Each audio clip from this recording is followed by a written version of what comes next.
साल का आखिरी महीना था और ठंड ने पहाड़ों को ढांक लिया था।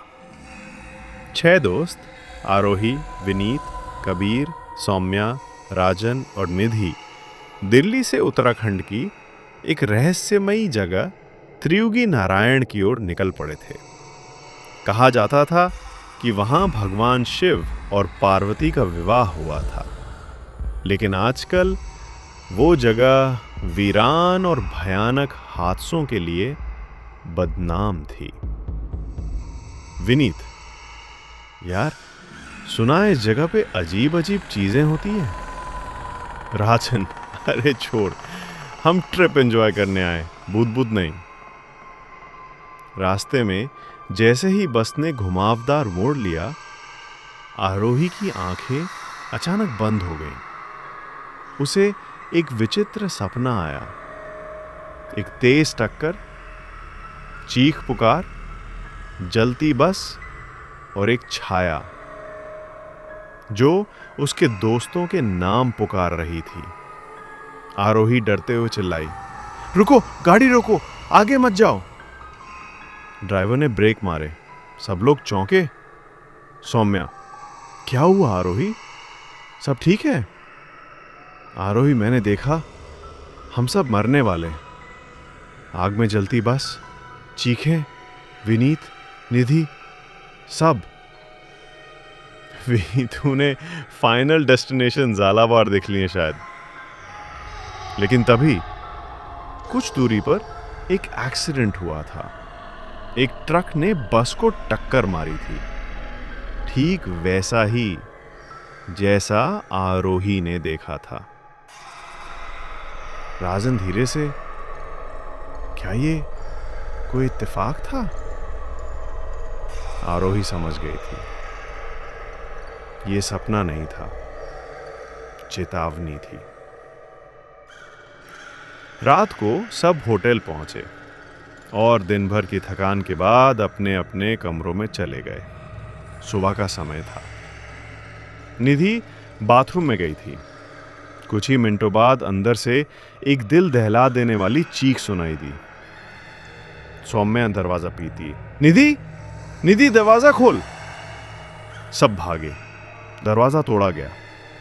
निधि फर्श पर गिरी हुई थी। उसका हाथ शावर पर था और दीवार से कुछ नंगी तारें लटक रही थी। शरीर अकड़ा हुआ था, चेहरा जला हुआ। कबीर, ये कैसे हो गया? ये तो बस एक बाथरूम था। पुलिस ने report the, electrocution by accident. लेकिन आरोही की रूह कांप चुकी थी। उसे पता था ये कोई हादसा नहीं था। रात को उसने फिर सपना देखा। एक पुराना जला हुआ कागज, उस पर उनके सभी नाम लिखे थे। विनीत, निधि, राजन, सौम्या, कबीर, आरोही, और अब निधि का नाम जलता जा रहा था। सुबह होटल के बाहर एक बूढ़ा साधु बैठा था। आंखें गहरी और चमकदार थीं। जैसे ही आरोही उसके पास पहुंची, उसने कहा, मृत्यु का चक्र शुरू हो चुका है। जिसने देख लिया पहले वही जीवित रहेगा अंत में। अगर सीख ले, हर मौत एक कारण से होती है, कोई चेतावनी, कोई संदेश, कोई हिसाब। आरोही घबरा गई। क्या मैं सबको रोक सकती हूँ? मौत को रोका नहीं जा सकता, पर उसके कारण को बदल दो तो मृत्यु की दिशा बदल जाती है। साधु उठ गया और अंधेरे में खो गया। अब मौत की लिस्ट चल चुकी थी। एक नाम मिट गया था, निधि। अगला कौन? अब ग्रुप में हर किसी के मन में डर समा चुका था। हर कोई सोच रहा था, क्या मैं अगला हूं? कबीर, ये सब कल्पना हो सकती है आरोही। हम सब बस हादसे से डर रहे हैं। आरोही, नहीं कबीर, ये कोई सामान्य हादसा नहीं था। मैंने वो सपना फिर से देखा और उसमें अगला नाम है राजन। राजन, जो अब तक सबको ये सब मजाक लगता था, अचानक डरने लगा। अरे यार, मैं क्यों मरूंगा? मैं तो जिम भी जाता हूं, फिट हूं। लेकिन अगले दिन मौत का दूसरा खेल, फ्यूल टैंक की आग। सब लोग एक पुरानी ट्रैकिंग साइट देखने निकले। राजन बाइक से आगे आगे चल रहा था। उसकी बाइक रुकती नहीं थी, तेज, बेखौफ। एक मोड़ पर बाइक अचानक फिसली और वो एक पुरानी पेट्रोल टैंकी से टकरा गया। सभी भागे। राजन खड़ा होकर बोला, मैं ठीक हूं भाई, कुछ नहीं हुआ। जैसे ही वो उठा, उसके पैर के नीचे कुछ स्पार्क हुआ। टैंक फट गया। आग का गोला बना राजन का शरीर और कुछ ही पलों में वो खत्म। सौम्या ने देखा, पास की दीवार पर काले धुएं से उभरता एक शब्द, लिस्ट। रात को सब फिर वहीं होटल में इकट्ठा हुए, आरोही डायरी खोलते हुए। ये सब घटनाएं एक पैटर्न में हो रही हैं। जिस क्रम में हम उस हादसे में मारे जाते, उसी क्रम में हम असल में मर रहे हैं। सौम्या डरी हुई, तो अगला कौन है? आरोही ने पन्ने पर उंगलियां घुमाई और कहा, तू सौम्या। क्या सौम्या को भी नहीं बचाया जा सकता था, या ये मौत की लिस्ट बदली जा सकती है? सौम्या का चेहरा सफेद पड़ गया।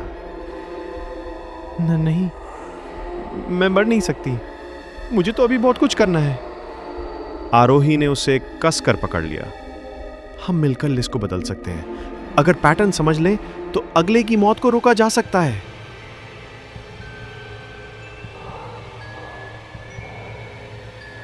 घड़ी की उल्टी चाल। अगली सुबह सौम्या अकेले मार्केट गई थी। रास्ते में उसका ध्यान एक घड़ी की दुकान पर गया। एक पुरानी एंटीक घड़ी दीवार पर टंगी थी। उसकी सुई उल्टी चल रही थी और उसमें समय लिखा था 3:37 प्रेस कर। वही समय जब पिछले हादसे हुए थे। सौम्या को लगा जैसे किसी ने फुसफुसाकर कहा, पीछे मत मुड़ना। पर उसने मुड़कर देखा, एक ट्रक तेज रफ्तार में पीछे से आ रहा था। लेकिन तभी एक अजनबी लड़के ने उसे जोर से खींच लिया। धड़ाम! ट्रक उसकी जगह एक साइकिल को कुचलते हुए निकल गया। सौम्या हाँफ रही थी और अजनबी बस मुस्कुराकर बोला, लिस्ट बदल सकती है अगर कोई सही समय पर चेत जाए। अब लिस्ट टूट चुकी थी। टीम अब समझ चुकी थी, अगर कोई अपने भाग्य को समय से पहचान ले तो वो मौत को चकमा दे सकता है। लेकिन लिस्ट की जगह अब लकीरें बदल रही थीं और मौत अब और भी ज्यादा गुस्से में थी। अगला नंबर कबीर का था।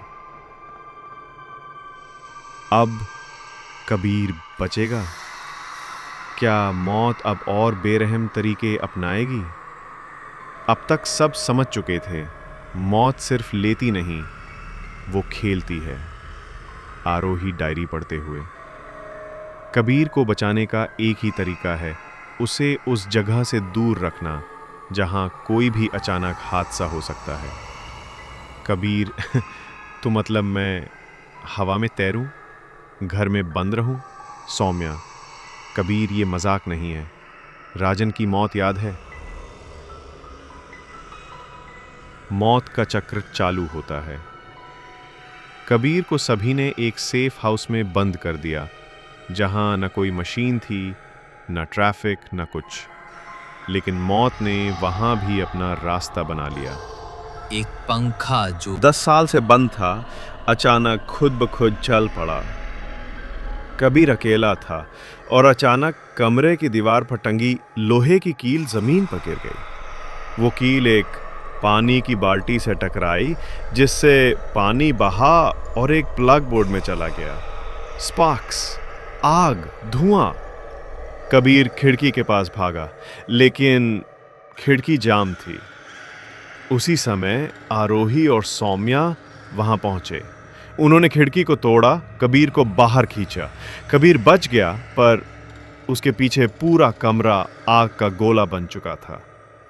कबीर रूंधी हुई आवाज में, ये सब कोई सपना नहीं है, मौत हमें देख रही है।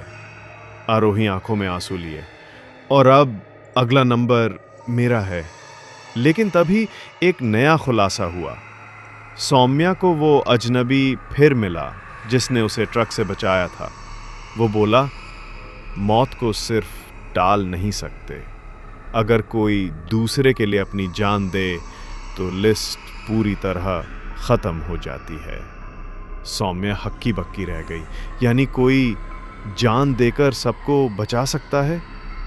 अब आरोही जानती थी, अगर उसे सबको बचाना है तो एक आखिरी बलिदान देना होगा। क्या वो तैयार थी?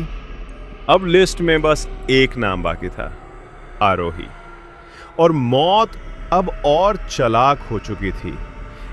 सौम्या, नहीं आरोही, मैं नहीं चाहती कि तुम कुछ करो, हम कोई और रास्ता निकाल लेंगे।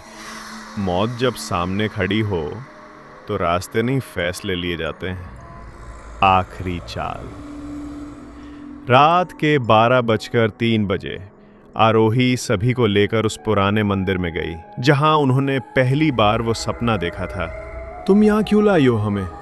क्योंकि यहीं से सब शुरू हुआ था और यहीं ये खत्म होगा। उसने सबको मंदिर से बाहर भेज दिया। खुद अंदर गई और वो पुराना जलता दीपक उठाया जिसके नीचे एक पत्थर पर लिखा था, जो स्वयं को अर्पित करे वही मृत्यु को पराजित करे। वो दीपक सामने रखकर हाथ जोड़कर बैठ गई। हे महाकाल, अगर किसी की जान बच सकती है तो मेरी ले लो, बस मेरे दोस्तों को छोड़ देना। और फिर मौत आई। एक जोरदार बिजली गिरी, मंदिर की छत दरोकने लगी, दीपक बुझ गया और वहीं बैठी आरोही की सांसें थम गईं। अगली सुबह कबीर, सौम्या और बाकी सभी जिंदा थे। ना कोई खरोच, ना कोई सपना। मौत की लिस्ट खत्म हो चुकी थी। कबीर फुट कर, वो गई पर हमें सिखा गई कि इंसानियत में अब भी शक्ति है जो मौत को भी हरा सकती है। 6 महीने बाद एक स्कूल के बाहर एक बोर्ड लटका था, आरोही चैरिटेबल ट्रस्ट, जहां हर जीवन की कदर की जाती है। सौम्या बच्चों को पढ़ा रही थी। कबीर अब एक मोटिवेशनल स्पीकर बन चुका था। और जब कोई पूछता, तुम बच कैसे गए, वो बस मुस्कुरा कर कहता, क्योंकि किसी ने मौत से लड़कर हमें जिंदगी दी। 5 कहानी का संदेश। मौत से भागो मत, बल्कि जिंदगी को इतना कीमती बना दो कि मौत भी तुम्हें छूने से डरे।